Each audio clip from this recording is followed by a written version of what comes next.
Assalamualaikum warahmatullahi wabarakatuh.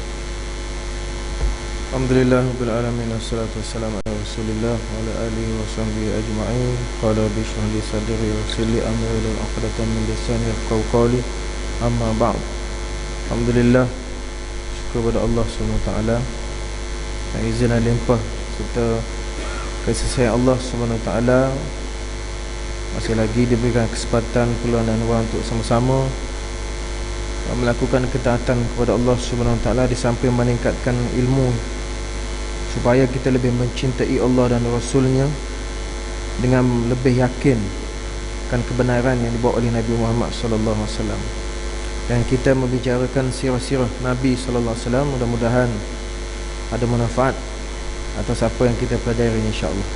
Terima kasih Tuan Imam, Tuan Bilal, Tuan Kuasa Masjid, tuan-tuan, puan-puan, muslim-muslimat yang sekalian.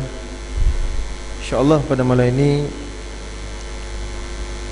marilah kita sama-sama berbincang tentang peribadi Nabi Muhammad SAW juga, iaitu yang berkaitan dengan apa yang berlaku di Perancis 2 minggu lepas. Minggu lepas ke 2 minggu lepas? Dikatakan ada 2 orang ni menembak mati 12 orang pemberita ataupun kaki tangan surat khabar di Charles di Perancis itu, di Paris itu, kerana mereka telah melukis karikatur yang menghina Nabi Muhammad sallallahu alaihi wasallam. Tuan-tuan muslimin sekalian, panjang ceritanya kalau kita nak bincang. Cumanya mungkin bersambung lah, tak sempat dalam masa yang begitu singkat antara maghrib isyak. Cumanya tuan-tuan, saya nak sebut ialah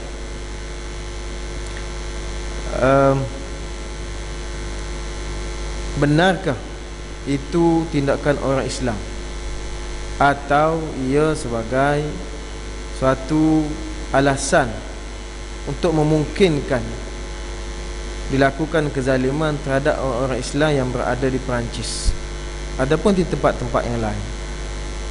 Kenapa tuan-tuan sekalian? Kalau kita melihat kepada ayat-ayat Al-Quran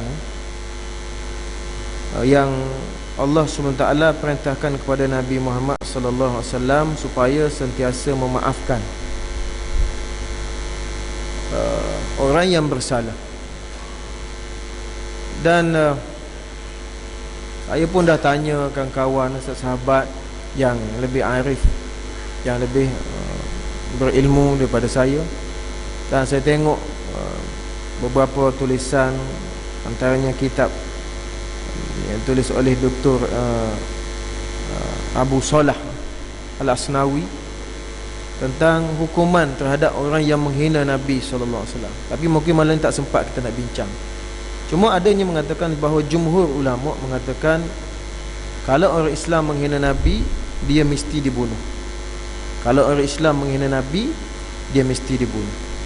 Kalau orang bukan Islam, dia bergantung sama dia harbi ataupun zimmi. Dan kalau kita lihat kepada sirah Nabi pula, dia jadi macam lain pula, tuan-tuan. Sebab itulah tuan-tuan sekalian, nombor satu sekali melihat kepada Al-Quran, bagaimana Allah Ta'ala perintahkan Nabi sentiasa memaafkan orang. Dan bukan untuk Nabi saja, tetapi untuk seluruh umat Nabi Muhammad SAW. Alladzina yunfiquna fis sarra'i wad-dharra' wal kadhimina al-ghaidha wal 'afina 'anil nas wallahu yuhibbul muhsinin.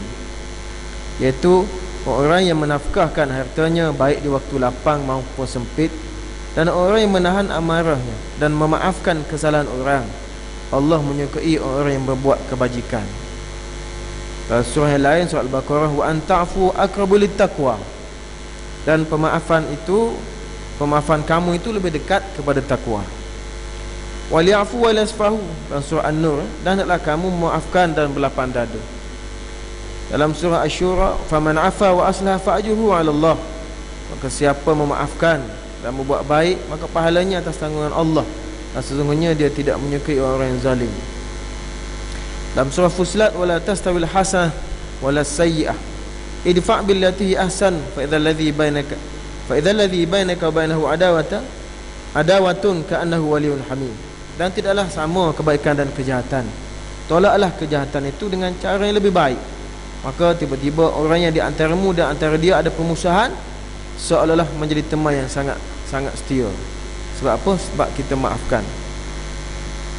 Dan surah Fussilat juga Allah menyebutkan wa ma yulqaha illa alladziina sabaru wa ma yulqaha illa dzu hazzin azim. Dan sifat-sifat yang baik itu tidak dianugerahkan melainkan kepada orang yang sabar, dan tidak dianugerahkan melainkan kepada orang yang mempunyai keuntungan yang besar. Dan banyak lagi lah ayat-ayat lain tuan sekalian. Dan kalau kita melihat kepada sirah Nabi SAW,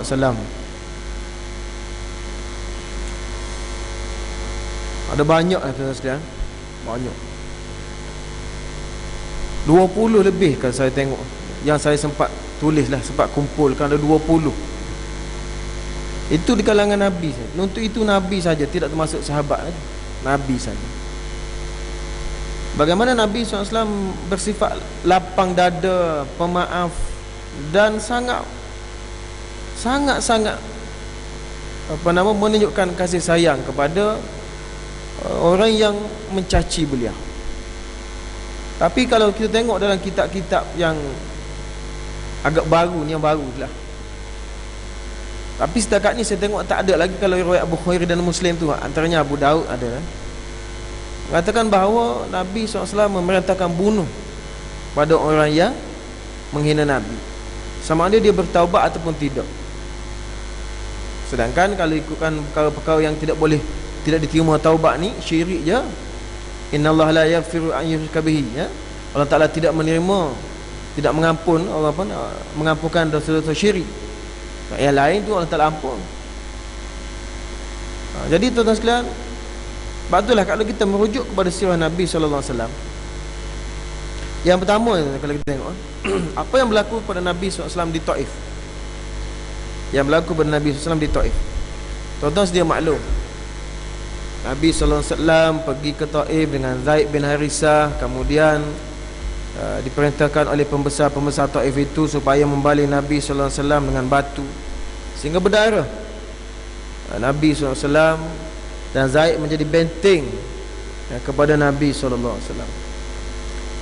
Dan darah itu digambarkan sampai ke kaki dan penuh dalam kasut Nabi. Dan cuba tuan-tuan bayangkan, kalau kita pakai kasut dan kita berjalan, kasut itu masuk air, bunyi macam mana? Agak-agak. Begitulah bunyi darah Nabi SAW. Bunyi Nabi berjalan yang kakinya penuh dengan darah. Dan Nabi berehat setelah jauh daripada negeri Taif itu. Nabi berehat di sebuah kebun milik Rabi'ah. Kemudian Jibril datang. Ini tuan-tuan sedia maklum dah, cuma kita ulang. Jibril datang bawa sekali malaikat yang jaga bukit, minta izin, tanya Nabi, wahai Rasulullah, pilihlah mana-mana bukit yang kamu suka untuk dicampakkan ke atas penduduk Taif. Ini aku bawa sekali malaikat jaga bukit. Apa jawapan Nabi? Fa innahum qaumun la ya'lamun. Nabi kata dia ni kaum, biarlah, mereka ni golongan yang tidak mengetahui. Nabi begitu. Tuan-tuan saya tak tahulah, tapi kalau saya dibuat begitu, Jibril datang, belum sempat Jibril beritahu, saya tanya, tak bawa malaikat jaga bukit ke? Saya tanya, tak bawa ke malaikat jaga bukit? Boleh nak campur, boleh 20 biji bukit. Tapi Nabi SAW memaafkan. Dan selepas itu berapa ramai orang Islam di Taif akhirnya jadi Islam. Orang-orang di Taif itu yang tok nenek dia dulu menghina, mencaci, membalik Nabi SAW, sekarang ni berapa ramai di Taif itu Islam. Kalau Nabi SAW membenarkan mencampakkan bukit atas tu, dan Nabi tidak bersifat pemaaf, mati habis. Mati habis. Kemudian tuan-tuan sekalian, yang kedua yang berlaku pada Nabi SAW semasa Fatu Makkah. Fatu Makkah, panjang cerita tuan-tuan kalau Fatu, cuma saya sekut sikit-sikit lah. Apa dia yang kafir Quraisy tak buat pada Nabi SAW semasa di Makkah, sehingga kan Nabi mendapat gelaran Ulul Azmi? Kerana apa tuan-tuan? Kerana Nabi SAW mendapat siksaan mendapat kesusahan, mendapat penganiayaan, kezaliman yang teruk daripada umatnya, terutama sekali kafir Quraisy di Mekah itu, di Taif dan sekitar-sekitarnya, sehingga digelar ulul azmi. Tetapi cuba tuan-tuan lihat, apabila Nabi SAW berjaya membuka Fatu Mekah pada tahun ke-8 Hijrah, sebelum Nabi masuk Mekah, Nabi beritahu apa? Nabi beritahu sesiapa yang duduk rumah Abu Sufyan selamat, duduk dalam masjid selamat, duduk dalam rumah selamat. Tapi saya tengok baru ni ada satu macam dokumentari lah, dia membacakan sejarah Nabi masa Fatu Makkah tu. Nabi masuk dalam Fatu Makkah, habis orang Makkah lari lintang pukang, tersepak habis makanan, gandum tumpah habis, buah-buah berselerakkan, habis kocak-kacir bandar Mekah, bawa anak tarik begitu je. Pasal apa? Nabi masuk, seolah Nabi menggempur Mekah. Nabi tidak menggempur Mekah, Nabi masuk beritahu dah. Nabi dah beritahu nak masuk Mekah, Nabi dah beritahu. Dan bila Nabi masuk, tidak ada orang yang melawan. Cuma adalah di antaranya yang cuba melawan, antaranya Ikrimah bin Abu Jahal. Dia nak lawan dan dia berperang, tapi dia tidak mengalahkan sesiapa. Dia tidak membunuh sesiapa, bahkan dia kalah. Sebelum kita bincang Ikrimah, kita bincang penduduk Mekah ni. Setelah Nabi berjaya membuka Mekah, Nabi panggil semua penduduk Mekah. Nabi tanya, apa pandangan kamu hari ini terhadap aku? Lalu orang Mekah kata, Muhammad tidak pernah membalas keburukan dengan keburukan. Macam-macam lah kata pada Nabi SAW kata-kata yang baik. Nabi kata, pergilah, aku maafkan kamu semua.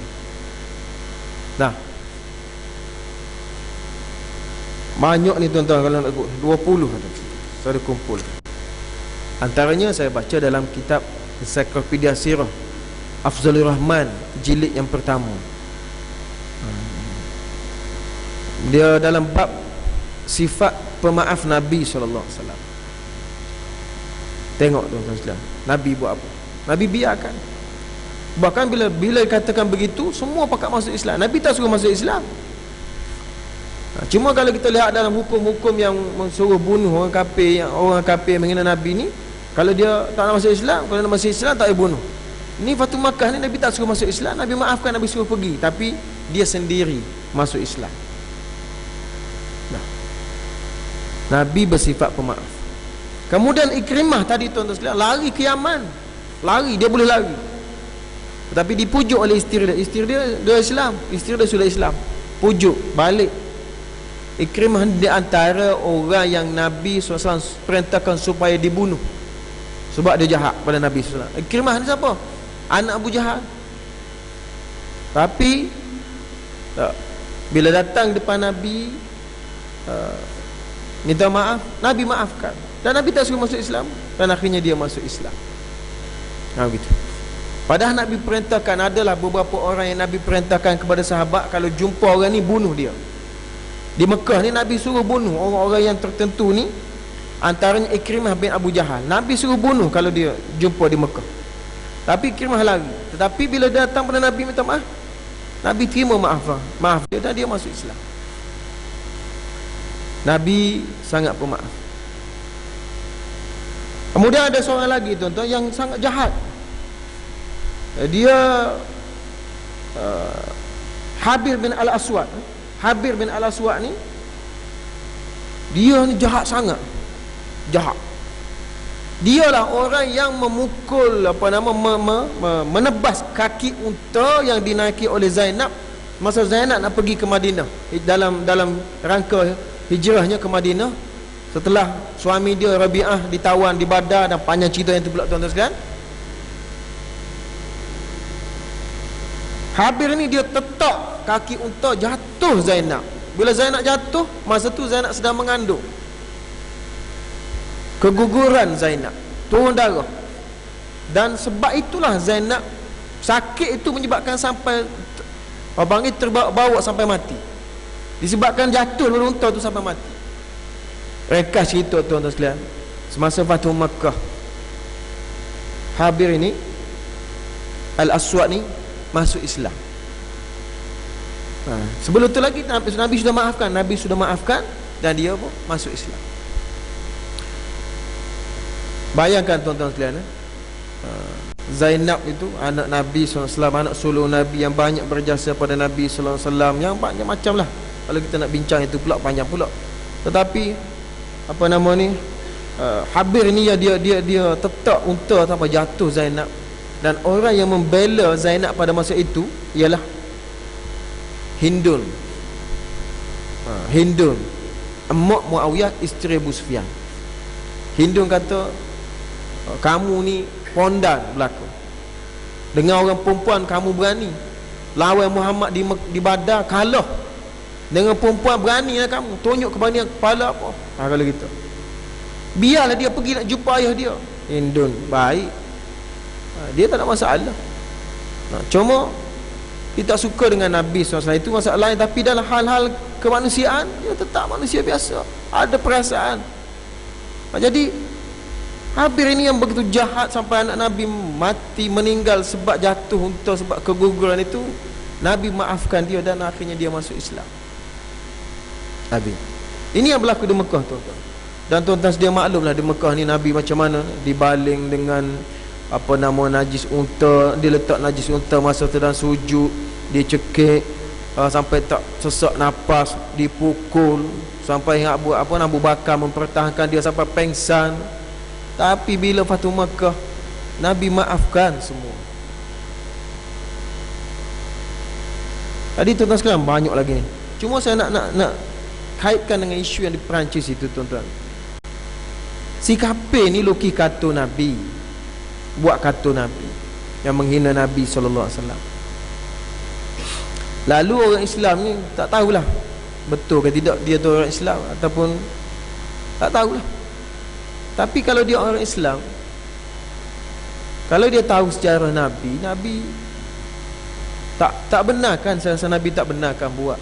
Sebab yang lebih teruk lagi daripada orang kafir luki kata Nabi boleh maafkan. Cuba tuan-tuan bayangkan kalau Nabi ada masa sekarang, Nabi marah ke tidak?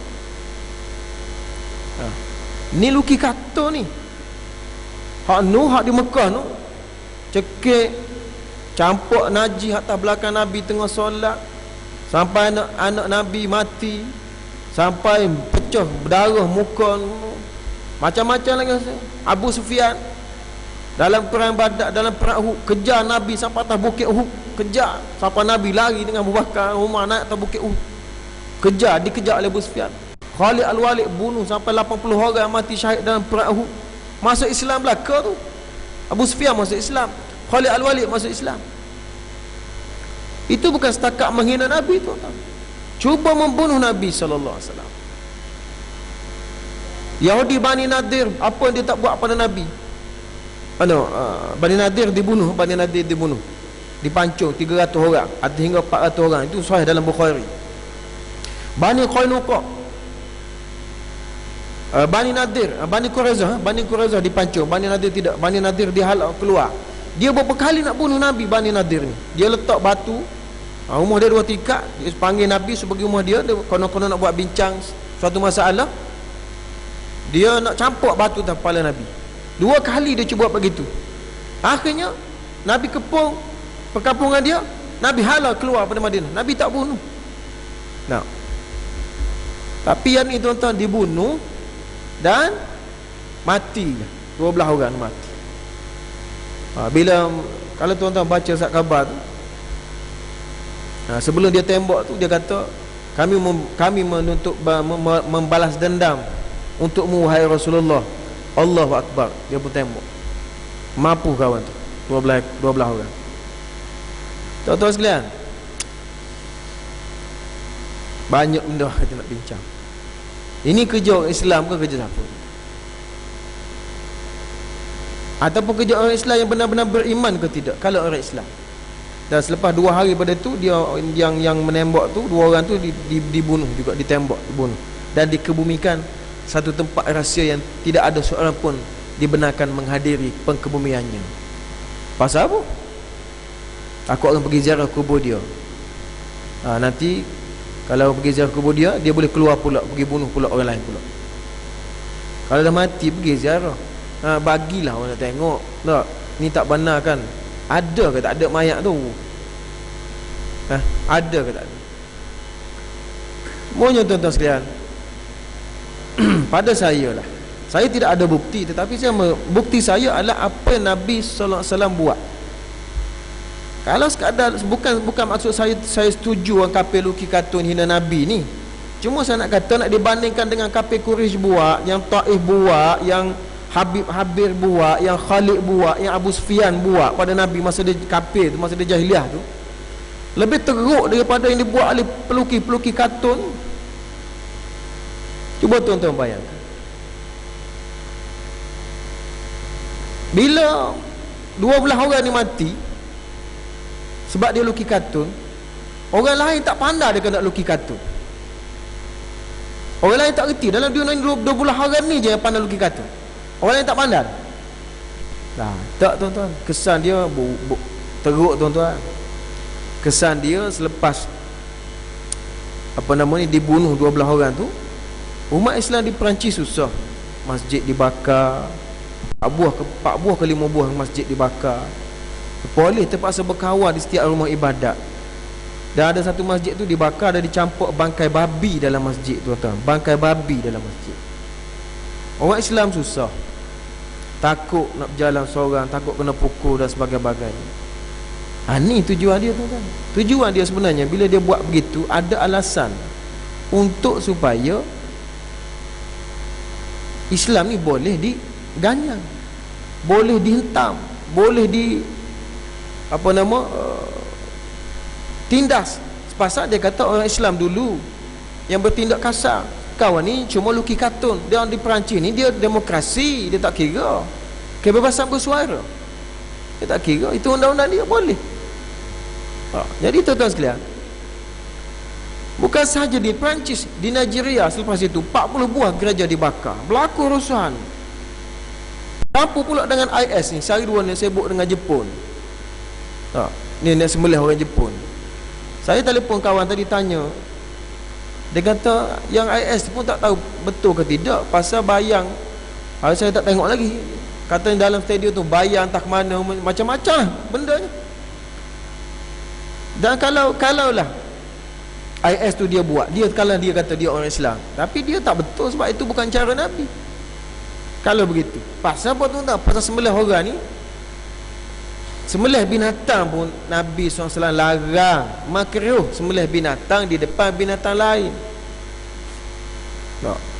Makruh tunjuk pisau di depan binatang, asal pisau depan kambing, raya, lembu, raya. Kecil hati lembu. Nabi tak benarkan. Ini sembelih orang, lepas tu masuk ambil gambar, lepas tu upload dalam internet, suruh orang tengok semua tu dia. Apa tujuan dia? Adakah orang makin hormat pada Islam, orang takut nak buat jahat pada orang Islam? Tak, tuan-tuan, lagi dahsyat. Orang Islam di Jepun sekarang lagi susah. Lagi susah. Pasal apa? Pasal ni, kalau lah betul dia orang Islam dia buat, dia Islam tak betul. Saya takut bukan orang Islam ya. Takutnya buat sebagai orang Islam. Sebab tu tuan-tuan sekalian, kita kembali kepada sunnah Rasulullah, kepada Al-Quran dan kepada sunnah Rasulullah, selesai masalah. Sebagai penyelesaian masalah, itulah tumpuan kita. Tapi berapa ramai masyarakat awam tahu yang Islam pun kafir sama telah. Saya beri ceramah satu sekolah, tuan-tuan, sekolah menengah, tingkatan 5. Saya tanya, siapa tahu? Saya nak bercakap selama dah bercakap tentang yang berlaku di Perancis. Saya nak beritahu dia bahawasanya ini semua konspirasi pada saya lah. Saya tengok tengah-tengah budak 35. Saya tanya, awak tahu tak apa yang berlaku di Perancis? Semua geleng kepala, kecuali seorang aja tahu. Masya Allah, tabarakallah. Kita cerita bagaimana dia tak tahu apa yang berlaku di Perancis rupa-rupanya. Nah, macam mana nak tahu? Tengok AGL, tengok benda-benda lain lah. Dia tak tengok benda-benda tu. Berita-berita ni tak ada kisah tentang orang Islam pun nak hidup mati-mati ke hidup mati-mati hidup balik pun. Perlu dia apa? Jadi tuan-tuan sekalian, kesan dia tu. Kalau dibuat begitu, orang Islam ni makin dihormati ke, ataupun orang kafir makin takut nak Islam ke, ataupun Islam ni makin berkembang ke, ataupun tidak tu. Islam makin teruk, Islam makin dipandang hina, Islam makin susah, Islam makin segala-galanya, semua yang negatif selepas itu. Bagus ke tidak begitu kalau orang Islam buat? Tak bagus, sebab dia tak sesuai dengan sunnah Nabi. Tengoklah dia yang berlaku di Taif, yang berlaku di Fatu Makkah. Kemudian tuan-tuan cuba tengok lagi. Ada seorang perempuan beri makan pada Nabi SAW kambing. Yang di pohon kambing itu, dia tahu Nabi suka makan pohon, dia letak racun. Nabi makan, sahabat makan dulu, mati sahabat sebab makan daging yang ada racun. Nabi masa nak makan kambing, daging kambing, beritahu, aku ni ada racun. So perempuan Yahudi itu, Nabi tanya, kenapa buat begini? Dia kata, aku nak tahu, kalau kamu ni betul-betul Rasul, mesti ada Jibril beritahu. Tapi dia dibunuh. Pasal apa dibunuh? Dikisos, pasal dia telah menyebabkan sahabat mati. Tapi kalau Nabi sendiri, Nabi maafkan. Kalau untuk Nabi sendiri, Nabi pemaaf. Tu Yahudi nak bunuh dia. Kemudian lagi tuan-tuan sekalian, dalam satu peperangan, ada orang kafir Quraisy berjaya menyelinap masuk dalam kawasan orang Islam.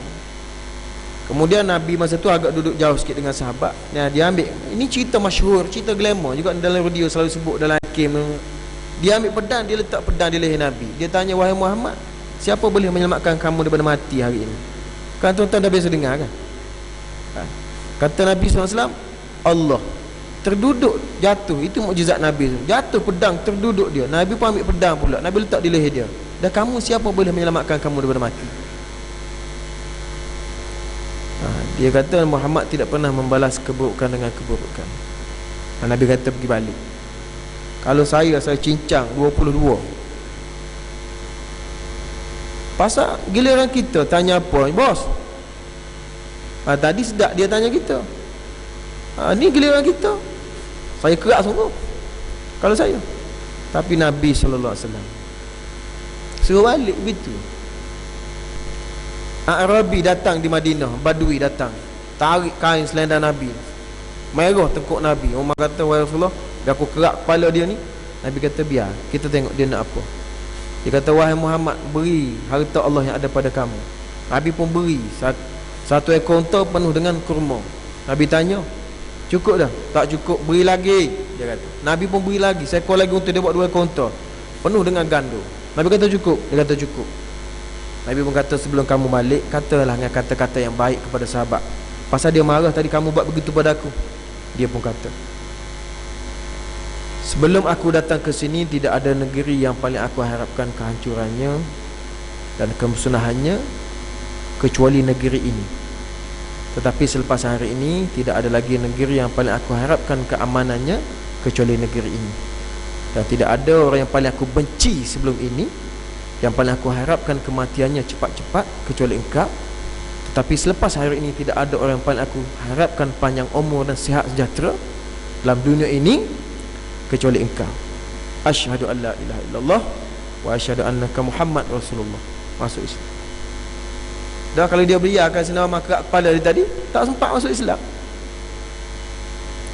Nabi SAW bersifat pemaaf. Dah kemudian Safwan, dia ni salah seorang anak dia menjadi tawanan dalam perang Badar. Dia duduk temenung di Hijr Ismail. Umair datang, tanya dia, apa hal temenung ni? Dia kata, aku ni duk fikir nak pergi bunuh Muhammad sallallahu alaihi wasallam. Tapi aku ni ada anak isteri yang perlu aku tanggung, ada hutang yang perlu aku bayar. Lalu kata Umair, pergilah, aku tanggung makan minum anak isterimu dan aku bayar hutang-hutang kamu. Dia pun balik asal pedang, pergi ke Madinah. Sampai di Madinah, beberapa hari sampai ke Madinah, Umar tengok dia datang. Umar kata, hadza kalbun aduwullah. Ini anjing musuh Allah. Lalu tanya, kenapa datang? Lalu kata dia, nak tengok anak aku. Maka bagaimana dalam keadaan tawanan orang Islam. Lalu dia tanya, Muhammad di mana? Sallallahu alaihi wasallam. Lalu Sulaiman pun bawa pada Nabi SAW sambil dia suruh sahabat-sahabat jaga pasal dia bawa pedang. Lalu dia bawa pada Nabi SAW. Nabi kata tak payah jaga, biar. Mari duduk sini, duduk dekat aku. Lalu dia duduk dekat dengan Nabi. Nabi tanya, apa hal mari ni? Dia kata tak ada, nak mari tengok anak sihat ke tidak. Nabi kata tak ada tujuan lain ke? Tak ada, tu je. Nabi kata cuba cakap betul-betul, cuba cakap elok-elok. Tak ada tujuan lain, tak ada, nak mari tengok anak je. Dan Nabi kata tu bawa pedang buat apa? Dia bawa pedang ni tak boleh ke kalau saya berjalan jauh bawa pedang? Nabi kata boleh, tak masalah. Tapi tak ada tujuan lain dah. Satu tu je tujuan, nak tengok anak je. Ya, nak tengok anak je. Nabi pun ulang apa yang dia bercakap dengan Umair di Mekah. Dia pun kata, aku dengan Umair je tahu benda ni, orang lain tak tahu. Tapi kalau engkau tahu, benarlah engkau Rasulullah. Asyhadu an la ilaha illallah wa asyhadu anna Muhammad Rasulullah. Masuk Islam. Banyak lagi tuan-tuan sekalian. Kemudian yang jarang-jarang kita dengar tuan-tuan, antaranya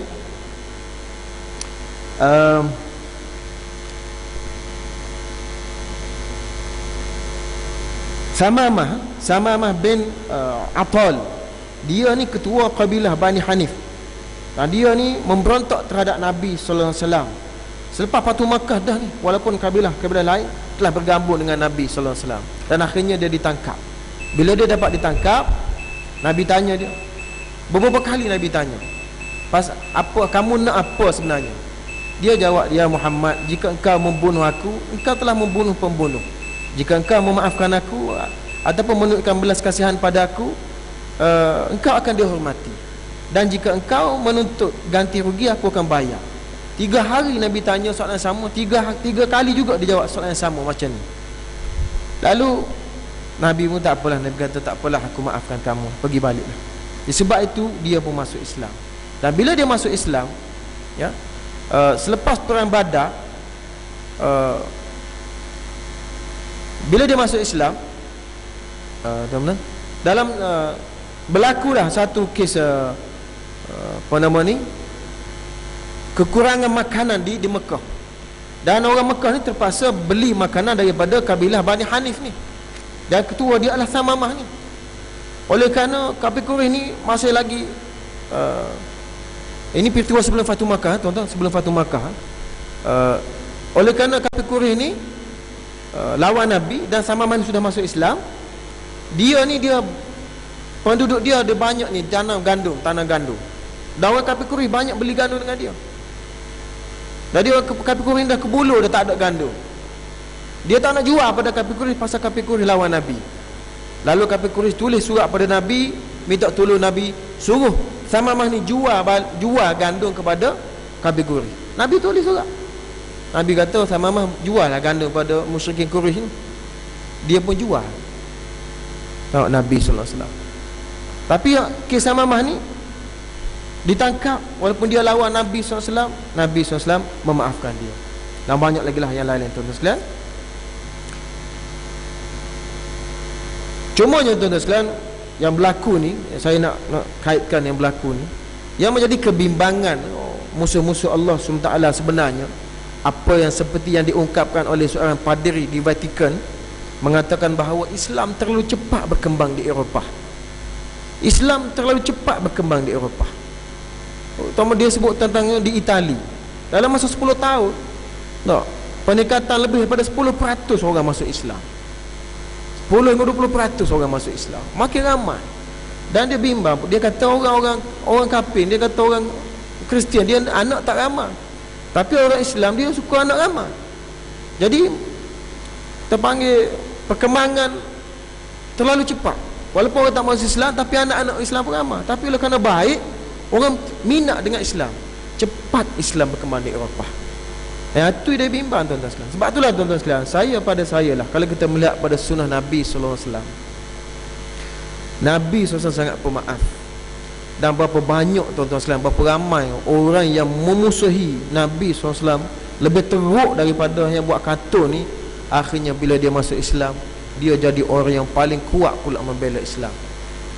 Tidak lain, tidak bukan sahabat yang kedua selepas Sayyidina Abu Bakar, iaitu Umar Al-Khattab radhiyallahu anhu. Bagaimana sebelum Islam dia? Tapi bila dia masuk Islam, Masya Allah, tabarakallah, tak ada sejarah yang, tak ada rekod orang seperti Sayyidina Umar. Abu Sufyan, bila dia masuk Islam, dia tak berani nak tengok muka Nabi sallallahu alaihi wasallam. Malu. Dan dalam riwayat digambarkan bahawa katanya, aku ni kalau orang tanya muka Nabi macam mana, aku tak boleh nak beritahu, pasal lama dah aku tak tengok muka Nabi. Sebab kalau berjumpa dengan Nabi, dia bercakap, dia tunduk, dia malu nak tengok muka Nabi. Pasal apa? Lambat sangat masuk Islam. Sebab tu dia beritahu kepada anak-anak dia, Yazid bin Muawiyah, Yazid bin Abu Sufyan, Muawiyah bin Abu Sufyan, qadalah kelewatan kita masuk Islam dengan bersungguh-sungguh membela Islam. Sebab itulah Yazid bin Abu Sufyan dan Muawiyah bin Abu Sufyan, dan Yazid bin Muawiyah bin Abu Sufyan bekerja sungguh-sungguh untuk menggemilangan Islam. Sebab itulah orang benci sangat dengan Muawiyah, dengan Abu Sufyan. Sebab tu buat cerita bukan-bukan, pasal banyak sangat jasa dia. Pasal dia dengar kata ayah dia, qadalah, sebab lambat sangat kita masuk Islam. Abu Sufyan, dia kejar Nabi sampai atas bukit. Dia tanya, nak pasti pula Nabi tu mati ke tidak? Dia kata Muhammad telah mati 3 kali, dia kata. Pasal dia, kalau 3 kali tak ada orang sahut, mana betul lah Nabi mati. Kemudian Nabi suruh Sayyidina Umar, kata, Umar jawab, aku masih hidup. Jawab. Kata Umar, Muhammad Rasulullah masih hidup. Kata Abu Sufyan, aku menang kali ini. Kata Sayyidina Umar, kita seri. Kata Nabi, kita beritahu dia, kita jumpa lagi tahun depan. Tengok, kejar. Khalid Al-Walid mati, sahabat 70 orang syahid dalam perang Uhud. Ikrimah bin Abu Jahal, apa nama ni, bapa munafik tu, Abdullah bin Sabah, Abdullah bin Ubay. Jahat Abdullah bin Ubay, jahat. Tapi Nabi tak bunuh. Dialah yang memfitnah Aisyah berzina. Dialah yang menarik balik ke tentera 300 orang tentera dalam perang Uhud, tarik balik, tak jadi pergi, sehingga setengah-setengah semangat orang Islam turun. Pasal apa? Kurang dah 300 orang turun. Dialah yang macam-macam lah, banyak dia buat Abdullah bin Ubay.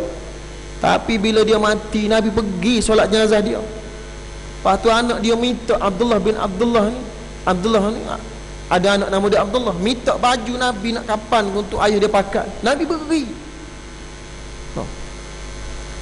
Dan anak Abdullah ni pernah nak bunuh ayah dia. Nabi kata tak boleh. Nanti sahabat kata, orang lain kata, Muhammad membunuh sahabat dia. Jahat ni Abdullah ni, lebih teruk daripada lukis kartun, tuan-tuan. Tapi Nabi tak bunuh. Jahat. Sebab tu saya kata, tuan-tuan, Nabi sangat pemaaf.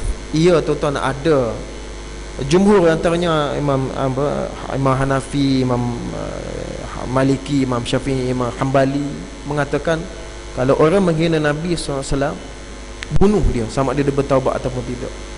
Tapi saya tak tahulah kesahihannya. Tapi macam dah bertaubat, macam mana nak bunuh? Tapi tuan-tuan sekalian, itulah, sebab itulah tuan-tuan, kalau kita kembalilah kepada Al-Quran dan Sunnah Rasulullah SAW, selesai masalah. Tak ada orang azan isyak lagi. Kau tak isyak lagi? Kau tunggu kat dalam, tunggu, tak isyarat azan lah. Isyak dah tak? Allah Akbar. Dia tunggu orang bangun ni, Atuk Bilal bangun. Allah.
Bahasa makan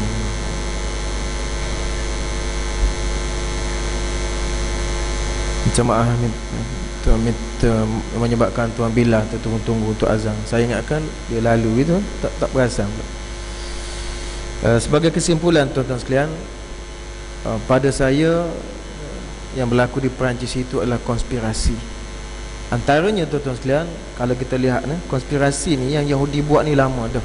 Contoh dalam surah Yusuf ayat yang ke-15, bagaimana dia membunuh Nabi Yusuf alaihissalam dalam bentuk konspirasi. Dalam ayat yang ke-15 tu antara lain disebutkan falamma dhahabu bihi wa ajma'u an yajhalu fi ghayabatil jub wa wahayna ilaihi latunabbi annahum bi amrihim hadza wa hum la yash'urun. Setelah mereka pergi dengan membawanya bersama dan setelah mereka sekata hendak melepaskan dia ke dalam perigi, mereka pun melakukan yang demikian, dan kami pula ilhamkan kepadanya, sesungguhnya engkau wahai Yusuf akan terselamat, akan memberitahu mereka tentang hal perbuatan mereka ini sedang mereka tidak sedar. Waja'u abahum ansya'an yabkun, dan sesudah itu datanglah mereka mendapatkan bapa mereka pada waktu senja sambil menangis. Dia buat-buat menangis. Ini konspirasi. Ini Yahudi. Adik-beradik dia bunuh Nabi Yusuf. Qalu ya abana inna dhahabna nastabiqu wa nataqna Yusuf 'inda mata'ina fa'akalahu zib wa ma anta bimu'minin lana walau kunna sadiqin. Mereka berkata, wahai ayah kami, sesungguhnya kami telah pergi berlomba-lomba berburu dan kami telah tinggalkan Yusuf menjaga barang-barang kami. Lalu dia dimakan oleh serigala, dan sudah tentu ayah tidak akan percaya kepada kata kami ini sekalipun kami adalah orang yang benar. Ini konspirasi. Dia kata Nabi Yusuf ni dia tinggal pergi main-main, pergi buru-buru, kemudian dia tinggal Yusuf Nabi jaga barang. Jauh benar pergi main, siapa tak nampak adik kena makan pada serigala. Konspirasi belaka tu. Kemudian bagi membenarkan dakwaan dia tu, waja'u ala qamisihi bidamin kazib, dia dan bagi mengesahkan dakwaan itu mereka pula melumurkan baju Yusuf dengan darah palsu. Qala bal sawwalat lakum anfusukum amra, bapa mereka berkata, yakni Nabi Yaqub kata, tidak, bahkan nafsu kamu memperelokkan kepada kamu suatu perkara yang tidak diterima akal.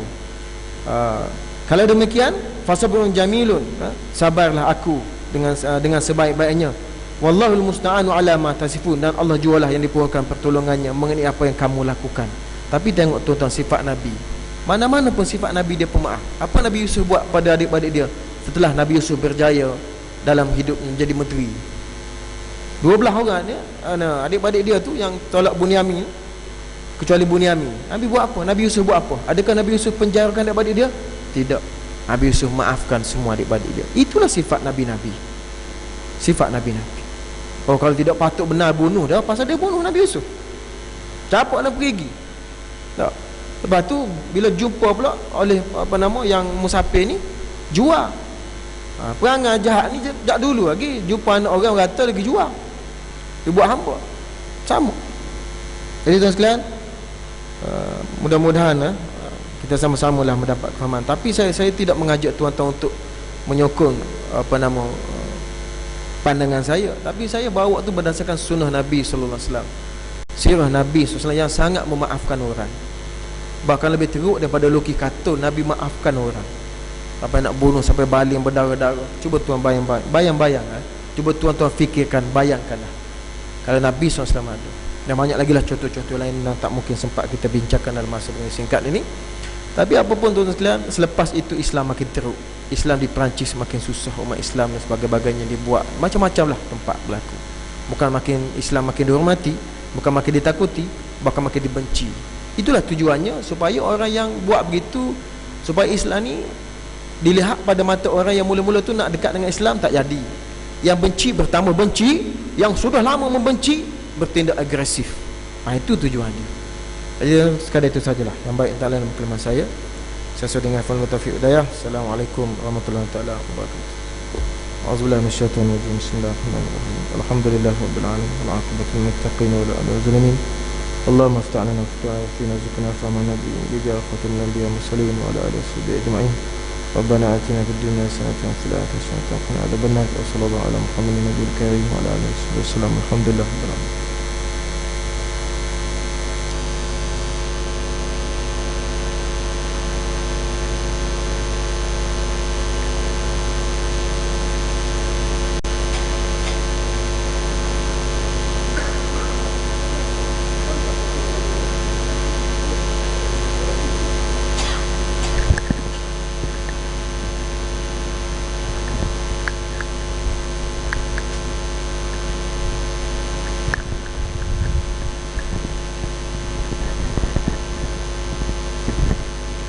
Allahu Akbar, Allahu Akbar.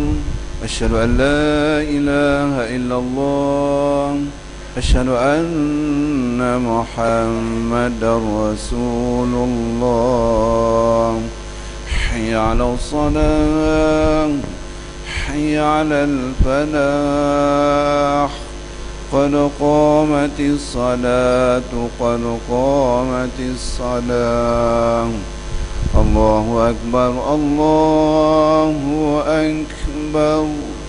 La ilaha illallah.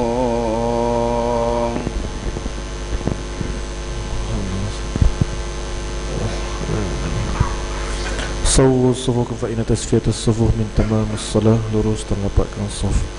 Auzubillahi minasyaitonir rajim. Bismillahirrahmanirrahim. Qul a'udzu بسم شر الوسواس الخناس الذي يوسوس في صدور الناس من الجنة والناس. صلي لله تعالى وسلم. الله أكبر، الله أكبر كبيرا والحمد لله.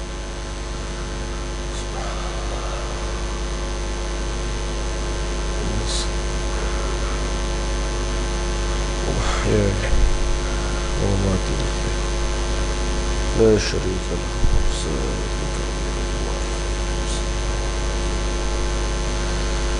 بسم الله الرحمن الرحيم. الحمد لله رب العالمين. الرحمن الرحيم. مالك يوم الدين.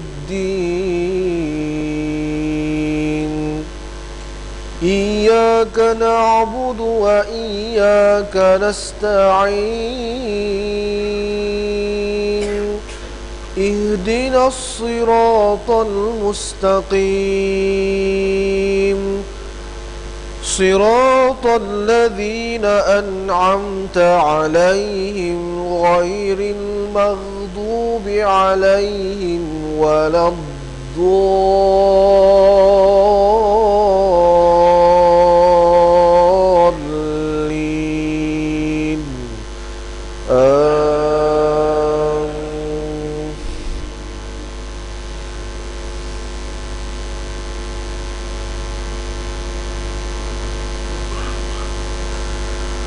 خش عن أبصارهم يخرجون من الأجداث كأنهم جراد منتشر مهطعين إلى الداع يقول الكافرون هذا يوم عسر كذبت قبلهم قوم نوح فكذبوا عبدنا وقالوا مجنون وازدجر فدعا ربه أني مغلوب فانتصر ففتحنا أبواب السماء بماء منهمر الله أكبر سبحان الله سبحان الله سبحان الله سمع الله لمن حمده الله أكبر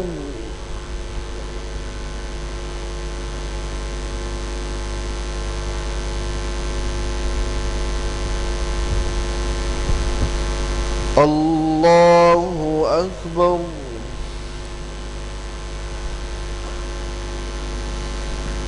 الله أكبر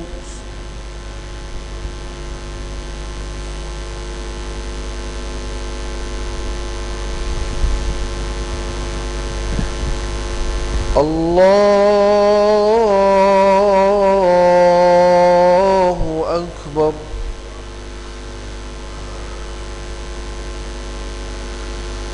بسم الله الرحمن الرحيم الحمد لله رب العالمين الرحمن الرحيم مالك يوم الدين إياك نعبد وإياك نستعين اهدنا الصراط المستقيم صراط الذين أنعمت عليهم غير المغضوب عليهم ولا الضالين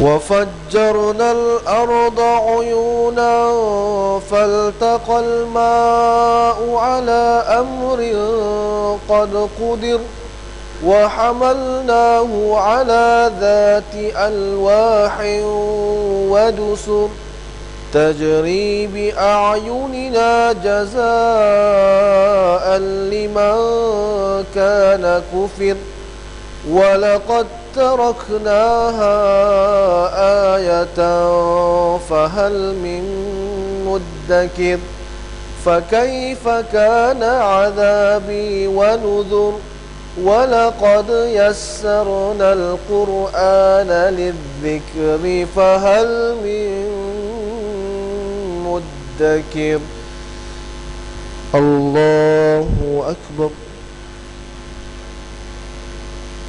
سبحان الله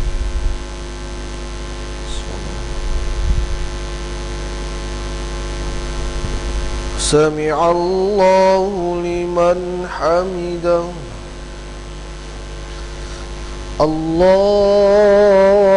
الله أكبر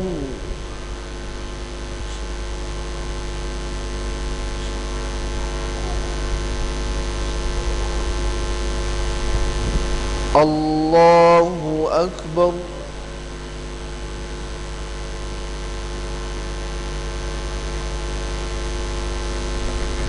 الله أكبر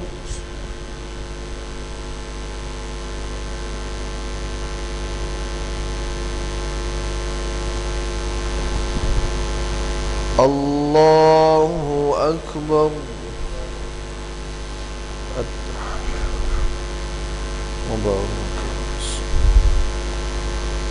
السلام عليكم يا أيها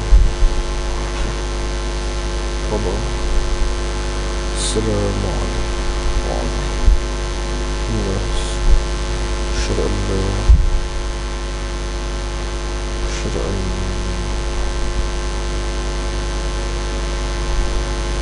الله صلى سيدنا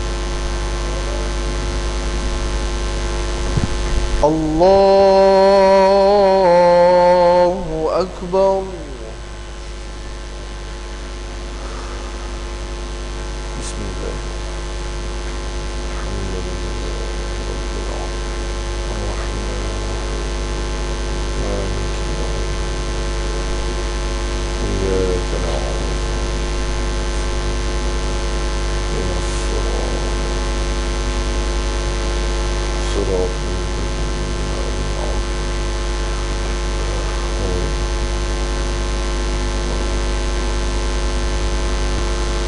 الله أكبر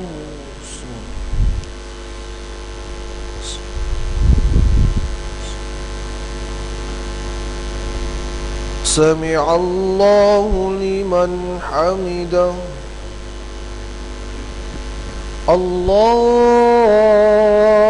الله أكبر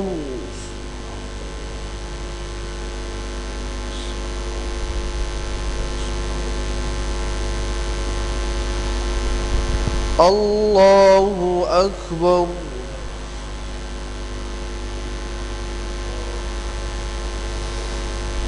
الله أكبر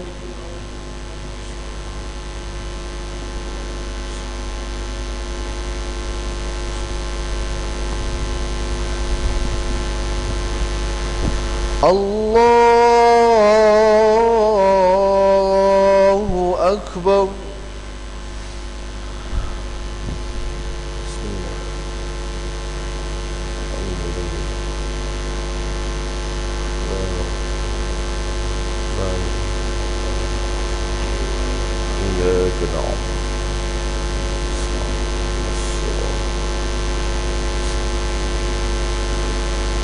صراط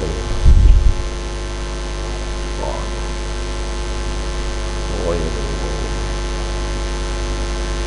ولا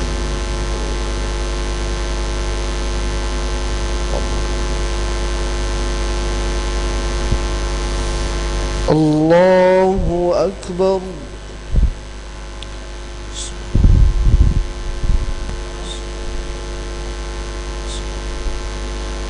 سمع الله لمن حمده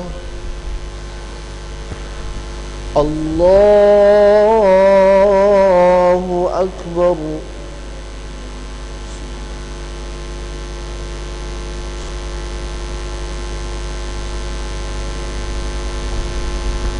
الله أكبر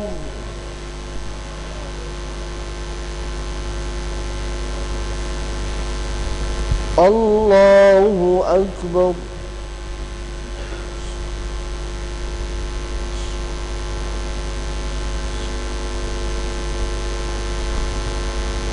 الله أكبر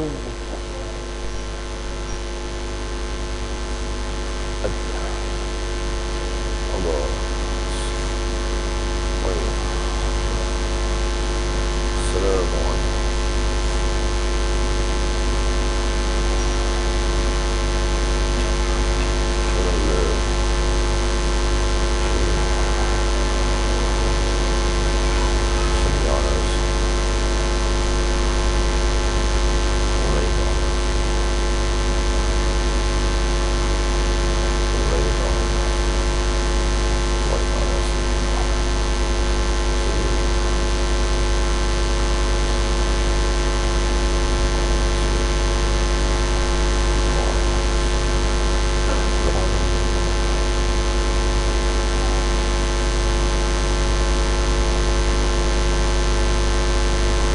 السلام عليكم ورحمة الله. السلام عليكم ورحمة الله.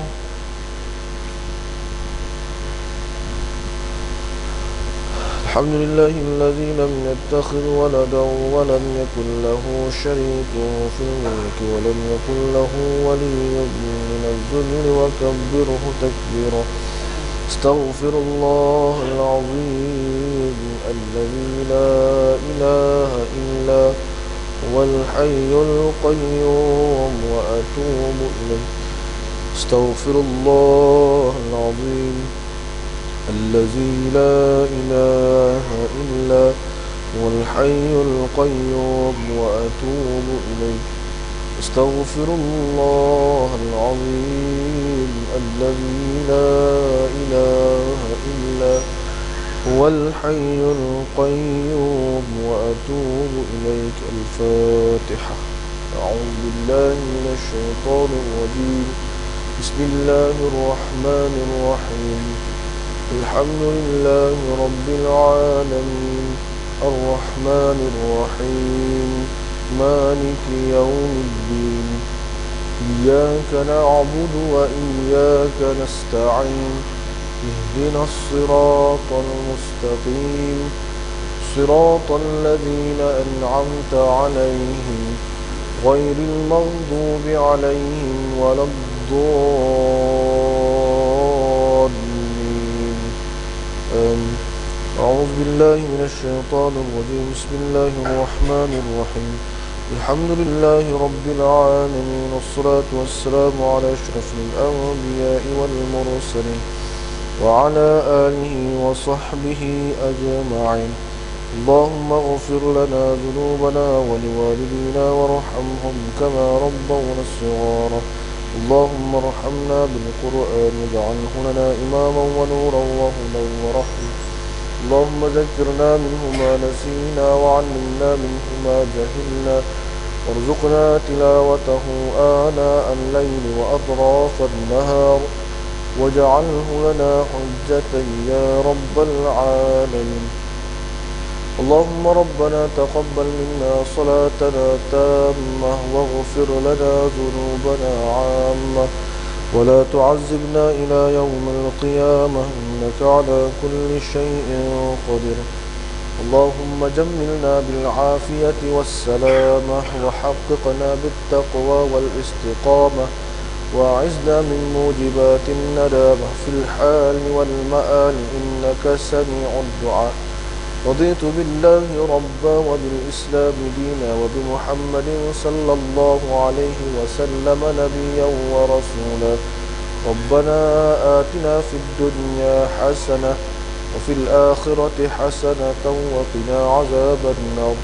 وصلى الله على سيدنا محمد وعلى آله وصحبه أجمعين. دعواهم فيها سبحانك اللهم وتحيتهم فيها سلام وآخر دعواهم عن الحمد لله رب العالمين. تقبل الله منكم.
malam ini sebenarnya banyak katanya malam ini macam semalam ada orang pergi Mekah. Pukul 3 pagi katanya apa ni putaran bulan dia berada di mengelilingi Kaabah pukul 3